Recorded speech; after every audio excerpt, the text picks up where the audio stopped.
முக்கியமான 5 தீர்மானங்கள் நிறைவேற்ற வேண்டிய சூழ்நிலை இருக்கிறோம். இன்னும் ஒவ்வொரு தீர்மானமே நிறைவேற்றாத இருக்கிறோம்.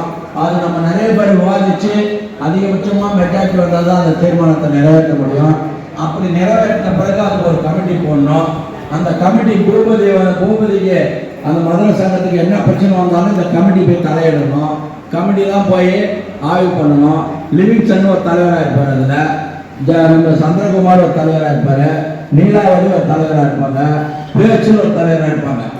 இவங்கெல்லாம் என்னன்னா அந்த இடத்துல நடக்கக்கூடிய பிரச்சனையை போய் இவர்கிட்டயும் அடிமட்டத்திலேருந்து கலாப்பணியெல்லாம் செய்து அவர்கிட்ட இருக்கிறதெல்லாம் எடுத்து இவருக்கு மட்டும் இல்லை, தமிழ்நாட்டில் நம்ம சங்கத்தில் எந்த சலசலம் வந்தாலும் இவங்க அது மாதிரி நான் சும்மா சொல்கிறேன் 4 பேரையும் நீங்கள் எல்லாரும் சேர்ந்து யாரை சொல்கிறீங்களோ அவங்க எல்லாரும் போட்டு என்ன பண்ணுவாங்க, ஒரு கமிட்டி நியமிக்க போகிறாங்க.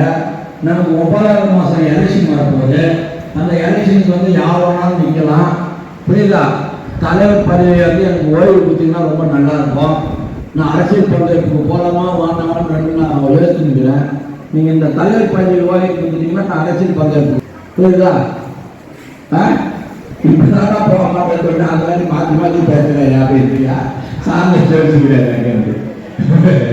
பழைய ஆளுநர்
முக்கியமான 5 தீர்மானங்கள் நிறைவேற்ற வேண்டிய சூழ்நிலை இருக்கிறோம்.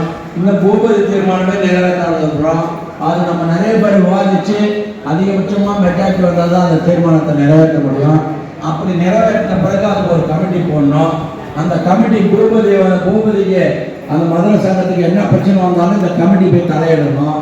கமிட்டி தான் போய் ஆய்வு பண்ணணும். லிவிங்ஸ்டன் ஒரு தலைவராக இருப்பார், அதில் நம்ம சந்திரகுமார் ஒரு தலைவராக இருப்பார், நீலாவதி ஒரு தலைவராக இருப்பாங்க, பேச்சில் ஒரு தலைவராக இருப்பாங்க. இவங்கெல்லாம் என்னன்னா அந்த இடத்துல நடக்கக்கூடிய பிரச்சனையை போய் இவர்கிட்டயும் அடிமட்டத்திலேருந்து கலாப்பணியெல்லாம் செய்து அவர்கிட்ட இருக்கிறதெல்லாம் எடுத்து இவருக்கு மட்டும் இல்லை, தமிழ்நாட்டில் நம்ம சங்கத்தில் எந்த சலசலம் வந்தாலும் இவங்க அது மாதிரி நான் சும்மா சொல்கிறேன் 4 பேரையும் நீங்கள் எல்லாரும் சேர்ந்து யாரை சொல்கிறீங்களோ அவங்க எல்லாரும் போட்டு என்ன பண்ணுவாங்க, ஒரு கமிட்டி நியமிக்க போகிறாங்க. நமக்கு 9வது மாதம் எலெக்ஷன் வரப்போகுது. அந்த எலெக்ஷனுக்கு யார் வேணாலும் நிற்கலாம், புரியுதா? தலைவர் பதவியை எனக்கு ஓய்வு கொடுத்தீங்கன்னா ரொம்ப நல்லா இருக்கும். நான் அரசியல் பங்கேற்பு போகலாமா வாண்டாமான்னு நான் யோசிச்சுக்கிறேன். நீங்கள் இந்த தலைவர் பதவி ஓய்வு கொடுத்தீங்கன்னா நான் அரசியல் பங்கேற்பு, புரியுதா? இப்படிதான் போக மாட்டேன்னு சொல்லிட்டு அந்த மாதிரி மாற்றி பேசுகிறேன் அப்படின்றியா சார்ந்த யோசிக்கிறேன். பழைய ஆளுநர்